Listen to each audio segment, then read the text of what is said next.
एक समय की बात है। एक छोटे से गांव में मोहन नाम का एक लालची व्यापारी रहता था।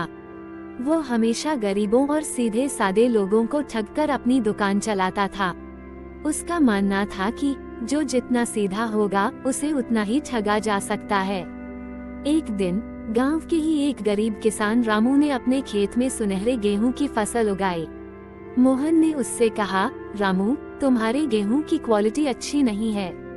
मैं तुम्हें बाजार से कम दाम देकर तुम्हारी मदद कर रहा हूँ। उसने रामू से गेहूं बहुत कम दामों में खरीदे और शहर जाकर ऊंचे दामों में बेच दिए।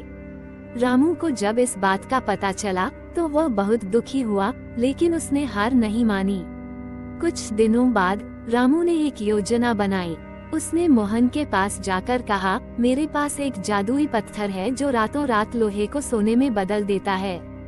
मोहन लालच में आ गया। उसने पूछा, वो पत्थर तुम मुझे कितने में दोगे?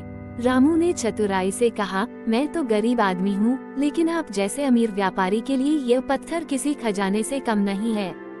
मैं इसे आपको सिर्फ 1000 सोने के सिक्कों में दे सकता हूँ।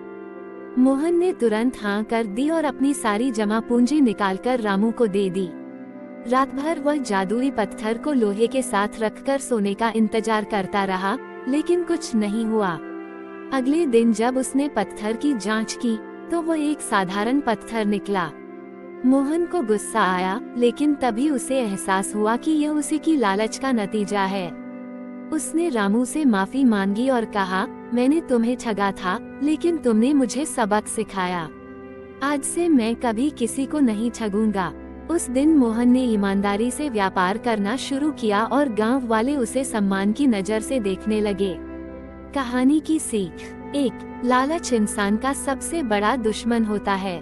2. ईमानदारी से कमाया गया 1 रुपया बेईमानी से कमाए 1000 रुपयों से बेहतर होता है। 3. अंततः सत्य की हमेशा जीत होती है।